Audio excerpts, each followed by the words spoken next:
What if the thing you're chasing, the perfect body, the money, the dream relationship, isn't what you actually want? What if the real reason you can't stop chasing is buried so deep inside you that you've never even met it? Carl Jung warned that, until you make the unconscious conscious, it will direct your life and you will call it fate.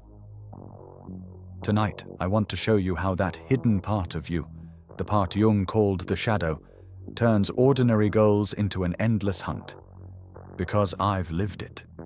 And if you listen carefully, you'll start to hear where your own shadow has been whispering all along. I grew up believing happiness had a price tag. For me, it was fame. It started innocently enough, a school play at 12, applause flooding the room.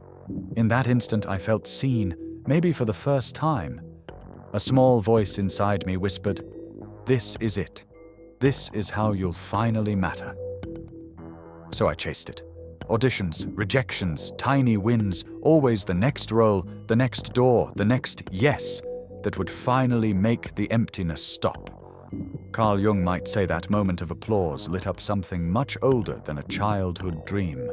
He believed each of us carries an unconscious, a hidden reservoir of forgotten feelings, unmet needs, and ancient instincts.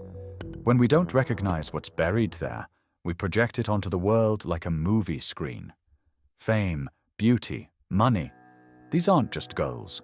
They're symbols of something we think we're missing inside. For me, the stage wasn't just a stage, it was a mask, what Jung called the persona, the carefully crafted identity we present so the world will approve of us. My persona said, "Look at me, applaud me, then maybe I'll believe I'm worthy."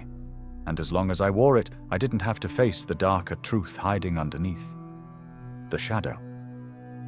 The shadow is every quality we deny in ourselves, every wound we'd rather keep buried.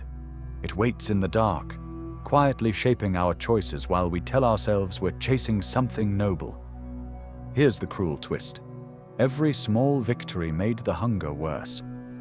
The applause felt good for a night, then dissolved, leaving me more desperate than before. Because the persona can never feed the shadow. It only feeds on the next performance, the next scrap of validation.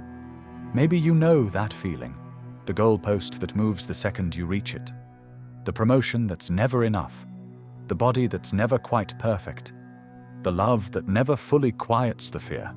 Jung would say that's the unconscious steering the wheel, forcing you to repeat the pattern until you finally turn inward and meet what you've been running from.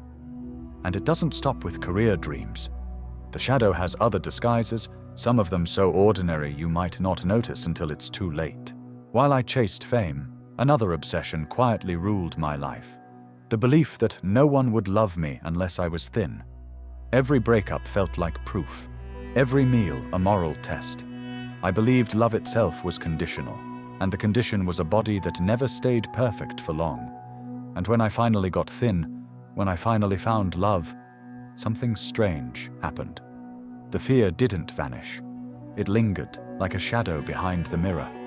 I still scanned reflections and scales, terrified that with every pound I was losing worth, losing love, losing the very right to belong.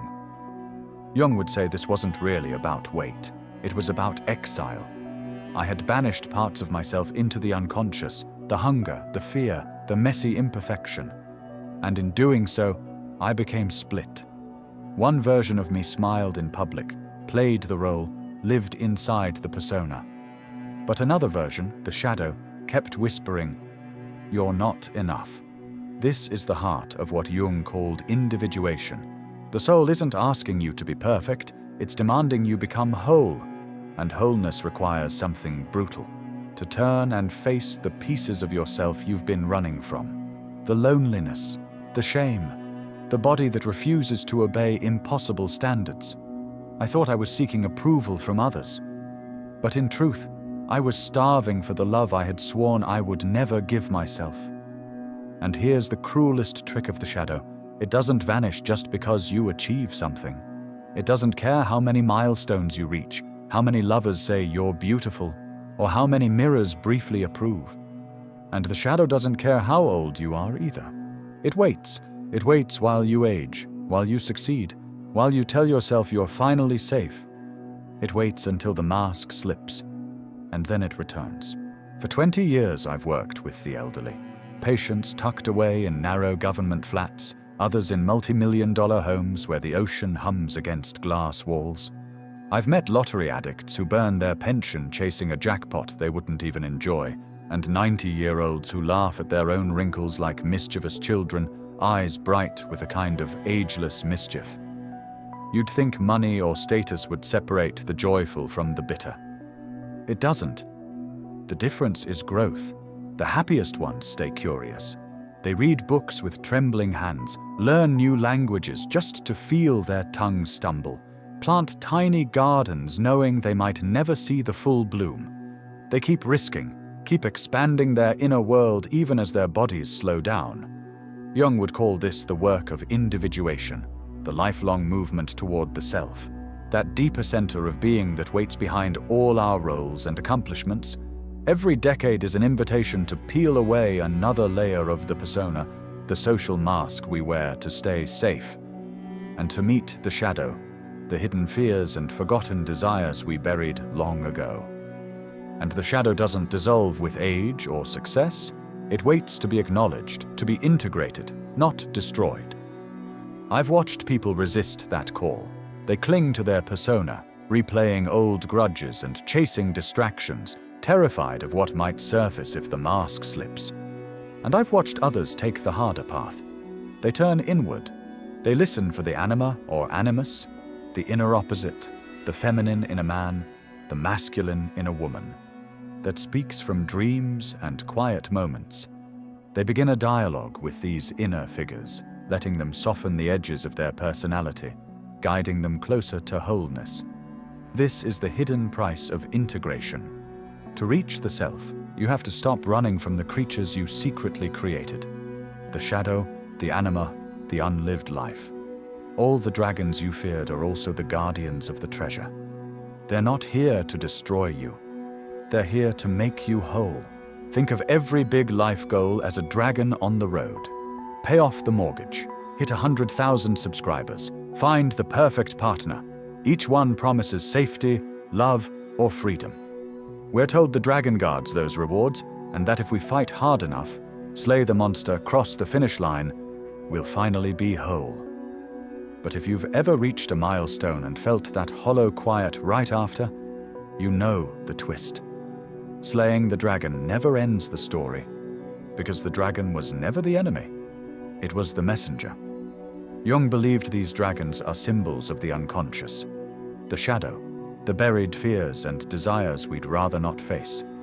Every external goal is a projection of an inner task. The mortgage isn't about money, it's about security. The subscriber count isn't about numbers, it's about being seen. The perfect partner isn't about romance, it's about meeting the disowned parts of yourself, what Jung called the anima or animus, through another person. True freedom isn't paying off the mortgage, it's realizing the feeling of safety was always yours to claim. True love isn't finally being chosen, it's choosing yourself, integrating the inner feminine or masculine you once searched for outside. Jung said, "The privilege of a lifetime is to become who you truly are." That's the real treasure, not the mountain peak, the climb, the slow peeling back of the persona, the mask we wear to survive.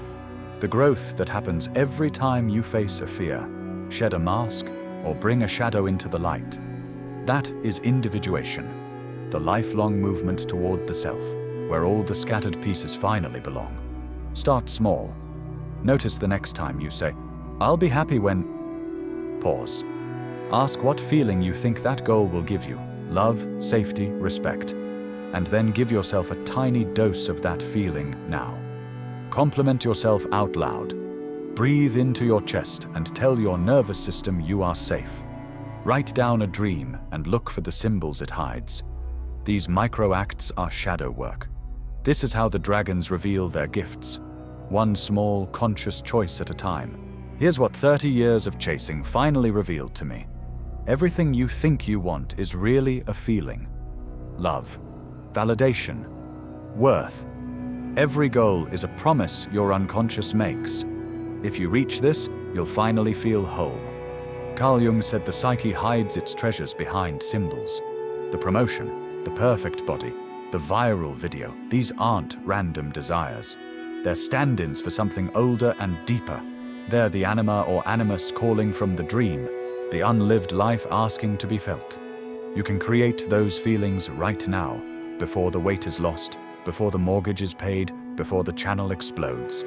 Because the outer chase is only the stage set, the persona you wear while the real work, what Jung called individuation, unfolds behind the curtain. The chase isn't meaningless. Dream big, absolutely. But know that the dream is the path, not the prize. Every obstacle, every awkward growth spurt, every cringe memory is a clue from the shadow. Proof you're evolving. Each setback is like the psyche handing you a riddle. Will you integrate this, or keep pretending it isn't you? When I release a video now, and it does well, I smile. And then I feel the old fear sliding in. What if the next one fails? That's the shadow again, testing the mask I still wear. It used to terrify me.